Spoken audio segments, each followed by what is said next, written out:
Awana friends, Miss Julie here from my kitchen. I am missing all of you and it's been such a long time. But I'm really thankful that I get to bring to you a little bit of God's word tonight. I have been hearing a lot of this particular word in my house last week and out of my own mouth, and the word is hard. Things have kind of been hard lately. Homework, not being able to see your friends. There's been a lot of things that have been canceled, and I even found myself a lot saying to JP, like, oh, today was hard. And but the Bible tells us that there's going to be hardship in life, and there's one character from the Bible that had a lot of hardship, and there was nothing he did. There was a lot of hard things that happened to him, and that was Job. You see, Job, he was a great man. He was a rich man. He worked hard. He followed the Lord. He had kids and lots of livestock, animals, a house.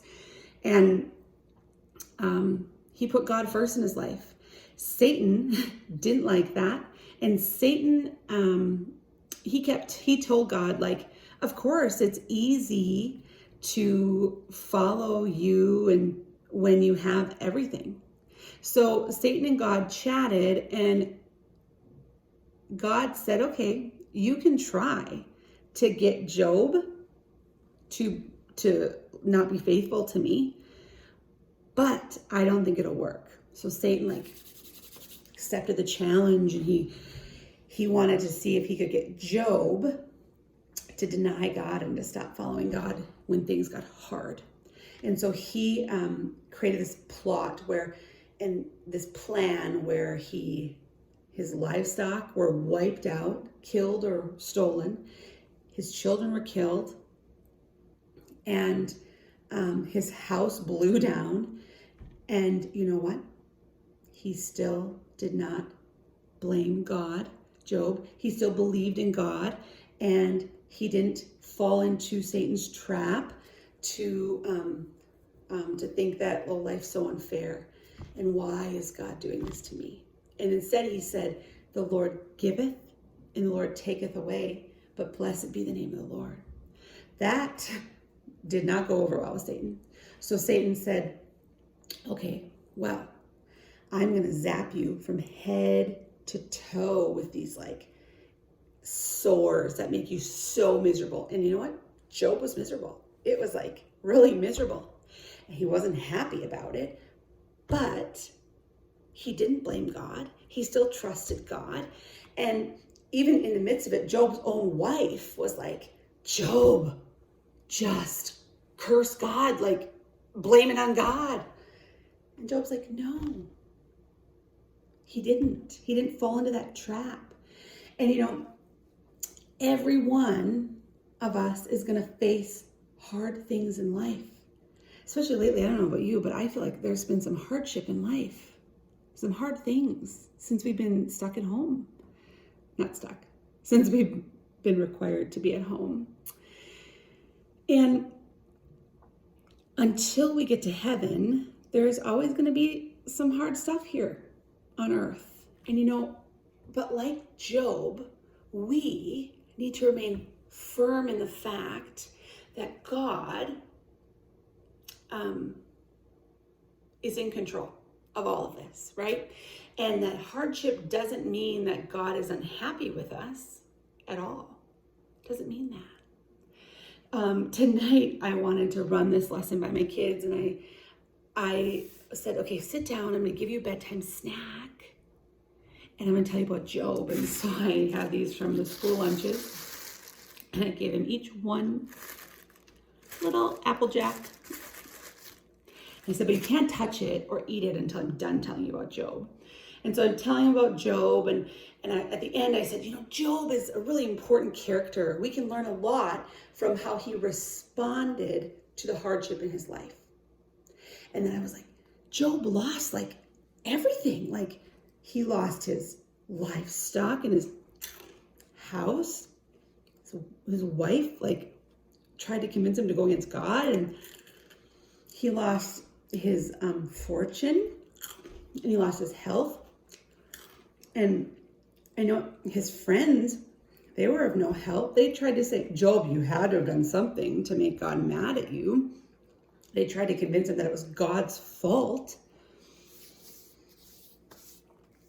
But, and Job, he thought that he would be living this life where he got to enjoy all the things he worked for, but in a snap, it was gone. Do you think that Job was disappointed? Yeah, he was. But he didn't blame God. And he still trusted God. Do you think my kids were disappointed when I ate all of their bedtime snack?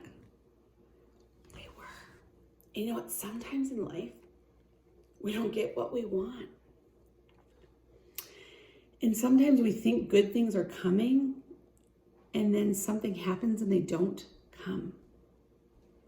There's a lot of good things that normally happen at the end of the school year that maybe aren't coming now. And we probably are disappointed. But does that mean that God doesn't love us? No.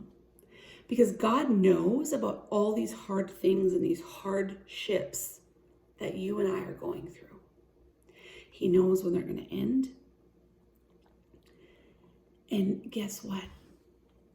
When the hard time ends, He's going to bring us happiness and joy.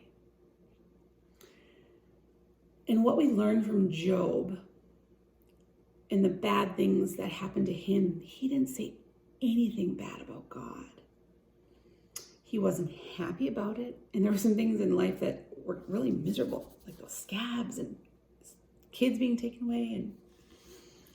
But Job trusted God, and he kept loving God through the hardship. I want you to think right now about your life. And is there anything that you're mad or unhappy about? Do you know, for me, something I'm a little kind of unhappy about and mad and sad and disappointed about is that typically I get to help plan this really cool event called the Daddy-Daughter Ball, and it's supposed to happen like this weekend. But it got canceled like a lot of other things.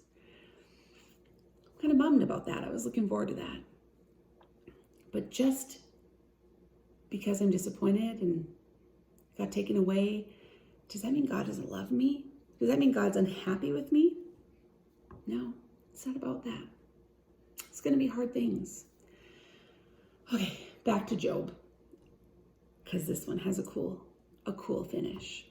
So Job went through all this hardship, didn't blame or deny Jesus, or God, sorry, not Jesus, God. And God blessed him because of it. Job, after he went through that hardship, he ended up having, I gotta read this, 14,000 sheep, 6,000 camels, 1,000 yoke of oxen, 1,000 donkeys. He had 7 more sons, 3 daughters. He lived 140 years, and he got to see his kids and his grandkids and his great-grandkids. God was so happy with Job because Job didn't blame God in the hard things. Job trusted God and relied on God to do the right thing. So God restored his fortune. Just like when I was done with this story, I pulled this out for my kid. And I gave him 4. It was way better than 1 Applejack, I think. So the lesson tonight, if you're still with me, is to always trust God in the hard stuff. And I know right now, a lot of you are probably going through some hard stuff. I'm praying for you. Your Awana leaders, your Awana listeners are praying for you. And most important, God is with you. Just trust him through this hard stuff. There's gonna be some good at the end. Okay, love you, miss you, happy Awana.